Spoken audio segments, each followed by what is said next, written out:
فأصحاب الميمنة ما أصحاب الميمنة وأصحاب المشأمة ما أصحاب المشأمة والسابقون السابقون.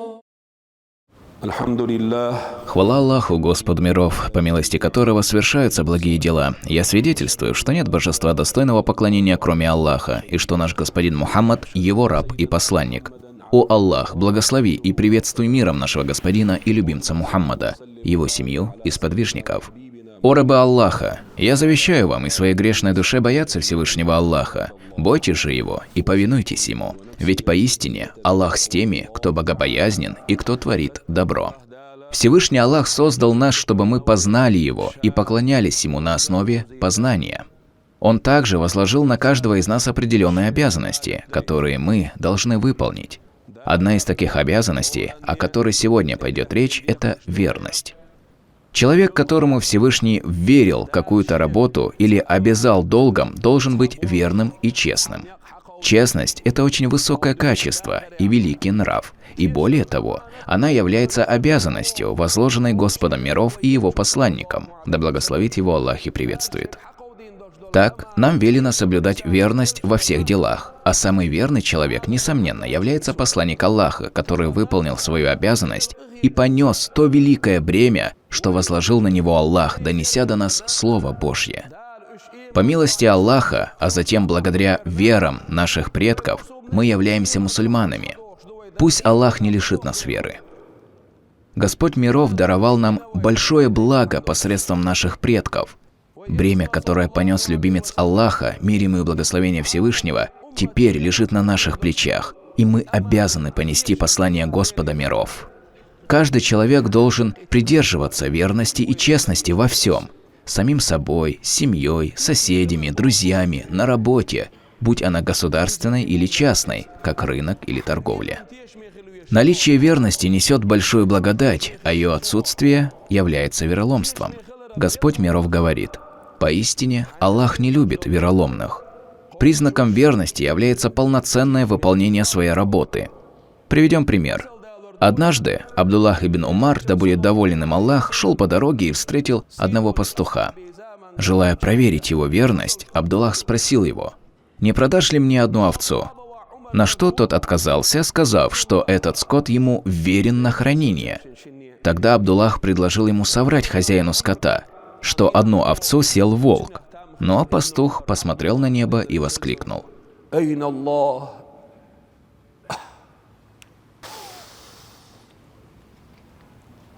«Тогда где же Аллах?» Обрадованный таким ответом, Абдуллах ушел от него, повторяя его слова: «Тогда где же Аллах? Тогда где же Аллах?» Какие же это великие слова! И если мы будем действовать согласно принципам этих слов, осознавая, что Аллах видит нас тайно и явно в нашей работе, выполнении обязанностей и хранении веренной нам вещи, то будем соблюдать верность во всех делах. Ученые сказали, что имя Аллах – это самое великое имя Господа миров.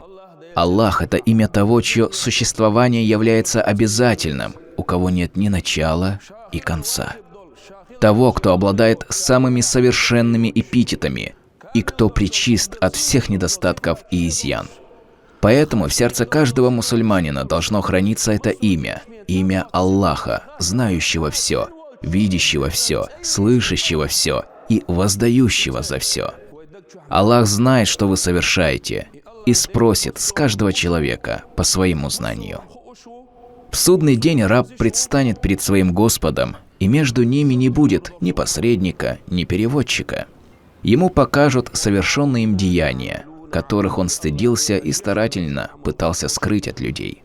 Если мы стыдимся своих грехов друг перед другом, то перед Господом миров нам более подобает страшиться своих грехов. Услышав эти слова от посланника Аллаха, мир ему и благословение Всевышнего, один бедуин воскликнул: «Какое же несчастье, даже если Всевышний простит ему грехи! Ведь Господь миров покажет ему все его злодеяния, заставит его признать их и пристыдит его в столь трудный час». Однако милость Аллаха не знает границ.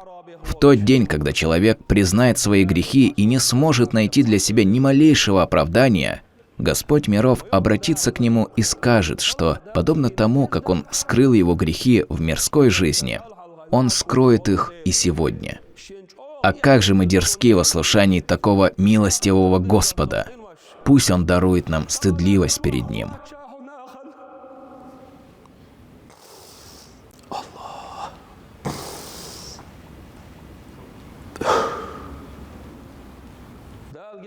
Стыдливость перед Аллахом означает уберечь свои мысли и органы тела от всего, что ненавистно Ему. Недостаточно быть скромным на словах, необходимо подтвердить это, ограждая себя от всего, что запретил Всевышний Аллах. Честность – это качество, которое любит Аллах, и честный человек любим Аллаху. А для своих любимых рабов Всевышний сделал запретным пламя ада. Пусть Аллах защитит нас от наказания ада, пусть Он дарует нам райские сады и окутает нас своим довольством. Когда верующие войдут в рай, Господь воззовет к ним: «Довольны ли вы?» Те ответят: «Как мы будем недовольны?» И начнут пересчитывать все милости Творца. Тогда Аллах сообщит им, что даст им больше этого, Его довольства ими. Больше Он никогда не будет гневаться на них. Чтобы удостоиться этой радостной вести, мы обязаны стыдиться Аллаха в этом мире. Родители несут ответственность за своего ребенка. Сегодняшний мир погряз в грехах, люди предались ослушанию Творца. Многие родители беспечны к воспитанию своих детей, а телефон все больше и больше становится причиной зла и бед. Это время, в котором ослабла вера людей, уменьшилась богобоязненность и участились примеры ослушания Аллаха. А девушки гуляют в городе в ночное время, не говоря уже о шариатской одежде. Если раньше наблюдалось активное ношение хиджаба, то сейчас все больше проявляется обратный результат. Молодые девушки и женщины выходят на улицу без головного платка и зачастую засиживаются до позднего часа. Каждый раз, когда они выходят в таком виде среди общества, на них навлекается проклятие ангелов и Аллаха. И так вплоть до тех пор, пока они не покроются или не укроются от людских взоров. Это наши дочери и жены, которые верены нам Господом, чтобы мы заботились о них и оберегали. Всевышний Аллах повелел тебе ограждать свою жену и дочь от грехов и ослушания Творца. Семья – это большая милость, цена которой, как никто другой, знают те, кто лишены этого блага. Верующий обязан проявить благодарность Аллаху за милость семьи, воспитывая их в рамках ислама, прививая им любовь к поклонению, молитве, посте, обучая благонравию и проявляя постоянную заботу. Плоды такого воспитания человек будет ощущать даже будучи в могиле. До него будет доходить награда за благие деяния, которые он и не совершал. Он будет удивляться обилию этой награды, и ему сообщать, что это его праведные потомки, которых он воспитал в исламе и обучал поклонениям. Родители должны быть в курсе, с кем общаются их дети, на какие группы они подписаны, в каких узких кругах они сидят, кого слушают в интернете.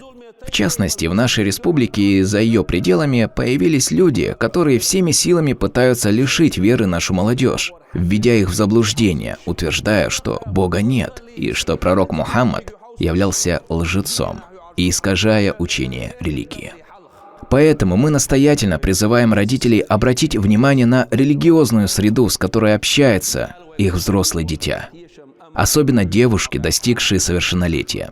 Если мы не уследим за ними в этом мире, то в судный день они потащат нас в огонь ада и будут обвинять нас в нашей беспечности. Если человек желает счастья и успеха в том мире, то ему следует воспитывать свою семью в религии ислама.